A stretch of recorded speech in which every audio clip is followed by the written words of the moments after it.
This LOS is explain the factors that affect the sensitivity of a company to the business cycle and the uses and limitations of industry and company descriptors such as growth, defensive, and cyclical. Approaches to identifying similar companies. Business cycle sensitivities. A cyclical company is one whose profits are strongly correlated with the strength of the overall economy. Well, that makes sense. Such companies experience wider than average fluctuations in demand, high demand during periods of economic expansion, and low demand during periods of economic contraction. And/or, I put this in bold red, are subject to greater than average profit variability related to high operating leverage, i.e. fixed costs. So in the corporate finance section, we studied leverage, okay? The degree of operating leverage, the degree of financial leverage, and the degree of total leverage. Examples of cyclical industries are autos, housing, basic materials, industrials, and technology. A non-cyclical company is one whose performance is largely independent of the business cycle. Non-cyclical companies produce goods or services for which demand remain relatively stable throughout the business cycle.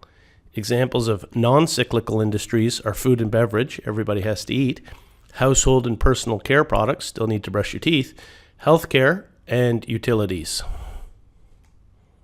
Some definitions here with regards to defensive companies and growth companies. Defensive companies are companies with sales and profits that have little sensitivity to the business cycle or the state of the economy. Growth companies.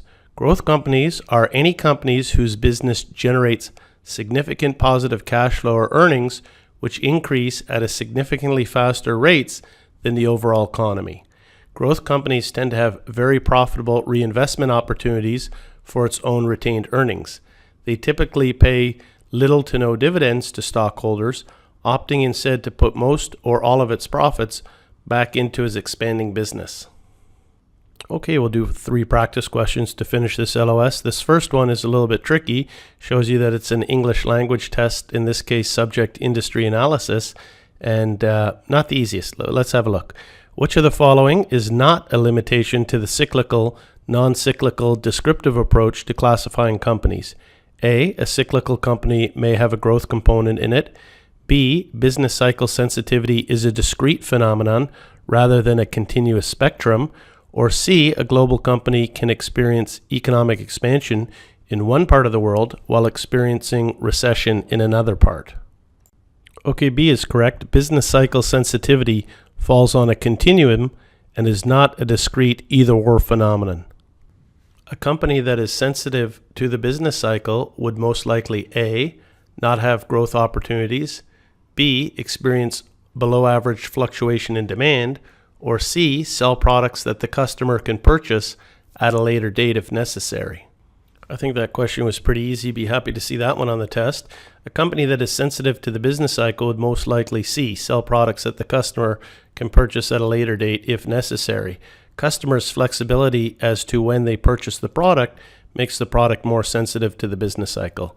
So A is not right. A company that's sensitive to the business cycle can still have growth opportunities when the economy is expanding, and it's not below average fluctuation in demand. A company that's sensitive to the business cycle is above average fluctuation in demand.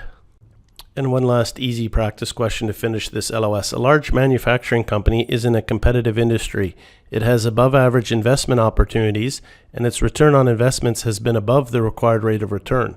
The firm retains a large portion of earnings to fund its superior investment projects. This company is best described as A, a growth company, B, a cyclical company, or C, a speculative company. Well, that was an easy question. The correct answer is A. Growth companies are characterized by above average investment opportunities that yield rates of return greater than the firm's required rate of return. They also retain a large portion of their earnings to fund the superior investment projects, and hence they tend to have low dividend payout ratios. Another thing that we may add here is that growth companies are likely to have a large PE, so their price to earnings ratio, the multiplier of the times, is quite high.